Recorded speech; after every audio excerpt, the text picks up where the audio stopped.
একদিকে রয়েছে বাংলাদেশের জনপ্রিয় অভিনেতা নিলয় আলমগীর এবং অন্যদিকে রয়েছে অভিনেতা মুশফিকা আর ফারহান। এরা দুজন বাংলা নাট্য জগতের দুই রাজকুমার। আজকের এই ভিডিওতে আমরা এই দুইজন অভিনেতার মধ্যে তুলনামূলক আলোচনা করে দেখব সম্পত্তির দিক দিয়ে কে এগিয়ে রয়েছে, তাছাড়া কে কোন গাড়ি ব্যবহার করে থাকে, আর তাদের পার্সোনাল কিছু তথ্য সম্পর্কে জানবো। সব দিক দিয়ে জানবো আসলে কে সেরা। তো সব কিছু জানতে হলে ভিডিওটি একটা লাইক দিয়ে দিন আর ভিডিওটি শেষ পর্যন্ত দেখতে থাকুন। তো মূল ভিডিওতে চলে যাচ্ছি। বন্ধুরা, আমি একটা ভিডিও বানাইছি, কোম্পানি কেটে দিছে, তাহলে কি করা যাবে? ওই হরে নেকারে ব্রেকআপ করবে বলো, ও আন্দুরি উড়স নাই, আমার ভিডিওটাই নষ্ট করে দিল। তো প্রথমে নিলয় আলমগীরকে দিয়ে শুরু করা যাক। নিলয় আলমগীর বাংলাদেশের একজন মডেল এবং অভিনেতা। তার জন্ম 1984 সালের 20 আগস্ট। সেই হিসেবে তার বর্তমান বয়স 39 বছর।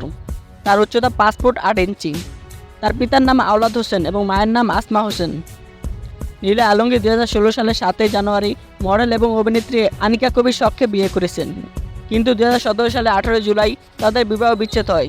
2021 সালে 7 জুলাই তিনি তাসনুবা তাবাচ্চুম রিদিকে বিয়ে করেন। মানুষ বিয়ে কেন করে? যার যার পরিস্থিতির কারণে। কিরকম?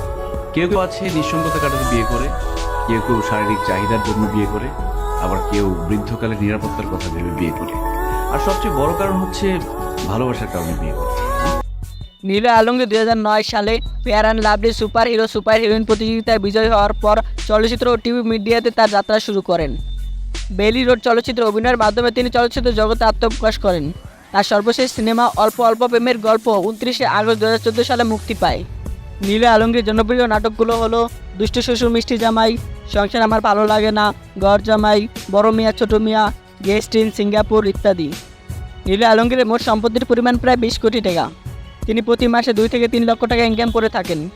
তিনি চলচ্চিত্র ও নাটক ছাড়াও Keya white power detergent powder, Banglalink, আই স্কুল সাবান, সিঙ্গার ইত্যাদি টিভি বিজ্ঞাপনে অংশগ্রহণ করে থাকেন। নিলয় আলমগীর 2 থেকে 3টি গাড়ি ব্যবহার করে থাকেন। গাড়িগুলোর নাম অনলাইনে দেওয়া নেই। মানুষ যে কেন বউর এত ভয় পায় আমি বুঝি না। আমি ডাইরেক্ট বলে দিছি, ঘর মুচ্ছা, কাপড় ধুইয়া, থালা বাসন ধুইয়া, তারপর তোমার ফাও টিপমু। এর আগে আমি ফারতাম না। হ্যাঁ, আমার তো আপনারা নিলয় আলমগীর সম্পর্কে অনেক কিছু জানতে পারলেন। এবার মুশফিকা আর ফারহান সম্পর্কে জেনে আসি।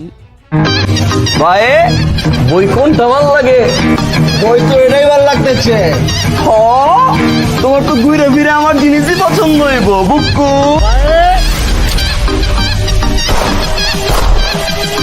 বাবু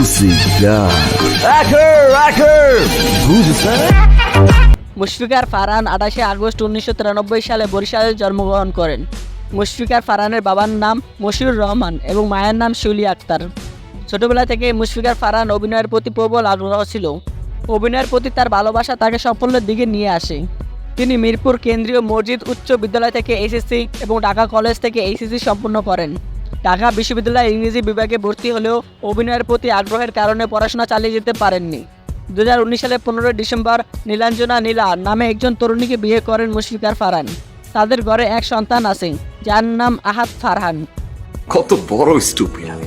মানুষকে চিনলাম না, জানলাম না, বুঝলাম না, ভালোবেসে গেলাম। বড় একটা স্টুপিড আমি, বাট হ্যাঁ, ভালোবেসেছিলাম। 2011 সালে রেডিও ফুর্তিতে আরজে হিসেবে ক্যারিয়ার শুরু করে মুশফিকার ফারহান। এরপর থেকে আরজে ফারহান নামে অধিক পরিচিতি লাভ করে। হ্যালো ফারহান, ফারহানের সাথে ফার্স্ট টাইম, ফারহানের সাথে ফ্রাইডে নাইট ইত্যাদি জনপ্রিয় অনুষ্ঠান পরিচালনা করেন। ছোট পর্দা থেকে শুরু করে অভিনয় করতে করতে বর্তমানে তিনি ছোট পর্দার পাশাপাশি বড় পর্দাতেও অনেক খ্যাতি অর্জন করেছেন। মুশফিকার ফারহানকে বাংলা নাটক জগতের কিং বলা হয়ে থাকে। তার অভিনয় দক্ষতা ভক্তদের মন কেড়ে নেয়। স্বাদ আছে সাধ্য নাই। দামি জিনিস ঠিকই দেখেও না দেখার ভান করি। আমি হাসি ভেবে, কাঁদিও ভেবে। কেন জানেন? আমি একজন মধ্যবিত্ত। ফারহান প্রতিটি নাটকের জন্য 1.5 লক্ষ টাকা পারিশ্রমিক নিয়ে থাকেন। চলচ্চিত্র অভিনয়ের জন্য তিনি 5 থেকে 10 লক্ষ টাকা পারিশ্রমিক পান। তার পাশাপাশি বিভিন্ন ধরনের ইনকাম সোর্স রয়েছে তার। সব মিলিয়ে মাসে 8 থেকে 10 লক্ষ টাকা ইনকাম করে থাকেন তিনি। অভিনয় করবি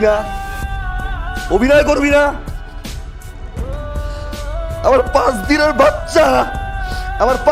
বাচ্চা আমি মারা যাওয়ার পরে আমি আমার বউরে জানাইতে পারি নাই যে আমার বাচ্চাটা মারা গেছে। আমার বাচ্চাটা আমি কবর দিব কই? 2017 সালে বাংলাদেশ টেলিভিশন অ্যাওয়ার্ডে সেরা অভিনেত্রী পুরস্কার লাভ করেন তিনি। 2018 সালে channel I digital media award, এছাড়াও 2020 সালে মেরিল প্রথম আলো পুরস্কার লাভ করেন তিনি। রাস্তায় যখন কোনো মহিলা তার হাজবেন্ডকে নিয়ে ভিক্ষা করে, তুই তখন একটা প্রাইভেট কার এসে দাঁড়ায়, সেই প্রাইভেট কার কিন্তু ভিক্ষা চায়। কই সেই মহিলা তো বলো না যে মানুষেরও কপাল আর আমারও কপাল, মানুষেরও হাজবেন্ড আমারও হাজবেন্ড, মানুষের হাজবেন্ড গাড়ি চালায় আর আমার হাজবেন্ডকে নিয়ে ভিক্ষা করি, তার কিন্তু শান্তিতে আছে কেন জানো? তারা তোমার মতো কম্পেয়ার করে না। অনেকের হাজবেন্ডের পা নেই, হাত নেই, চলতে পারে না, বছরের পর বছর বিছানায় পড়ে আছে, হাসপাতালে যাও না একবার। মৃত্যুর সাথে বান্দাল হচ্ছে হাজবেন্ড, বারান্দায় বসে ওয়াইফ কাঁদছে। কম্পেয়ার যদি করতে হয় তাদের সাথে করো না।